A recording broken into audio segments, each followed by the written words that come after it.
کسی زمانے میں ایک چور تھا۔ وہ ایک بادشاہ کے محل میں چوری کرنے کے ارادے سے گیا۔ رات کا وقت تھا۔ محل کے ایک کمرے سے بادشاہ اور اس کی بیوی کی گفتگو کی آواز آ رہی تھی۔ وہ کھڑے ہو کر سننے لگا۔ اس چور نے سنا کہ بادشاہ اپنی بیوی سے کہہ رہا ہے کہ میں اپنی بیٹی کی شادی ایسے آدمی سے کروں گا جو نہایت متقی و پرہیزگار ہو، بہت اللہ والا ہو۔ جب چور یہ بات سن رہا تھا تو اس کے دل میں خیال آیا کہ کیوں نہ میں کچھ ایسا بن کر دکھاؤں کہ بادشاہ میرے ساتھ شہزادی کی شادی کر دے۔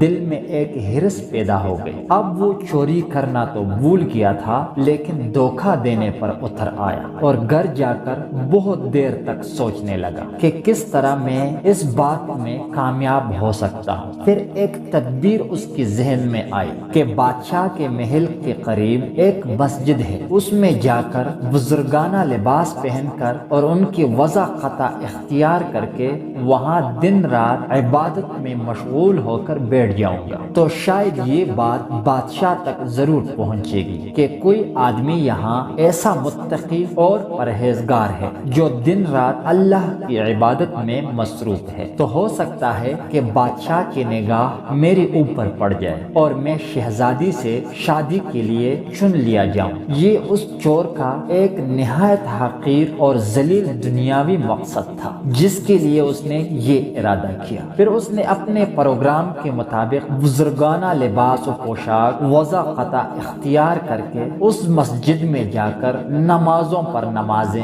ذکر و تلاوت، مراقبہ سب شروع کر لیا۔ دن گزرتے رہے اور لوگوں میں شہرت ہوتی گئی کہ کوئی بہت بڑے ولی یہاں آ گئے ہیں جو دن رات عبادت کرتے ہیں، یہاں تک کہ یہ بات بادشاہ تک پہنچ گئی کہ یہاں کوئی اللہ والے آ کر بیٹھے ہیں، جوان، زاہد و عبادت میں لاجواب، تقوی و طہارت میں بے نظیر۔ جب بادشاہ کو یہ بات معلوم ہوئی تو انہوں نے اپنے ارادے کے مطابق غور و فکر شروع کر دیا۔ شہزادی کے متعلق جو سوچا تھا اس کے لیے اسی شخص کا انتخاب کیوں نہ کر لیا جائے۔ بادشاہ نے اس سلسلے میں گفتگو کے لیے اپنے وزیر کو بھیجا۔ وزیر اس شخص کے پاس مسجد پہنچا اور با ادب ہو کر اس سے کہا کہ میں آپ کی خدمت عالیہ میں بادشاہ کی طرف سے ایک پیغام لے کر آیا ہوں۔ اس نے پوچھا کہ کیا پیغام ہے؟ وزیر نے بتایا کہ بادشاہ نے کئی سال پہلے یہ فیصلہ کر لیا تھا کہ وہ اپنی بیٹی کا نکاح ایک ایسے شخص سے کریں گے جو بڑا متقی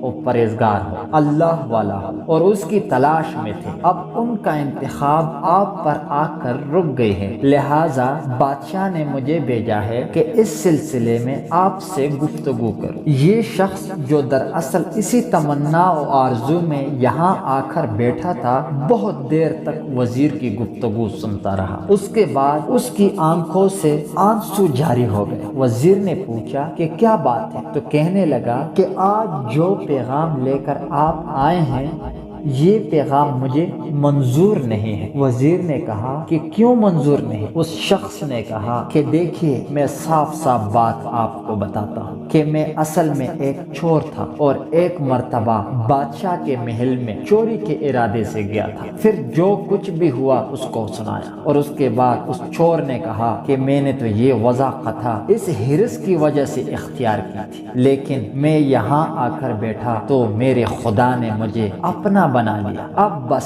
اس کے بعد مجھے اور کسی چیز کی ضرورت نہیں، میرے لیے میرا خدا ہی کافی ہے۔ بے شک جب عبادت عبادت ہو جائے، نماز نماز ہو جائے، ذکر ذکر ہو جائے اور ہماری دیگر عبادتیں واقعی عبادتیں ہو جائیں تو بے شک یہ نمازیں اور عبادتیں انسان کو برائیوں سے روکتی ہیں۔ امید کرتے ہیں کہ آج کی یہ ویڈیو آپ کو پسند آئی ہوگی۔ مزید اسی طرح اچھی ویڈیوز کے لیے ہمارے چینل کو ضرور سبسکرائب کیجیے گا۔ شکریہ۔ اللہ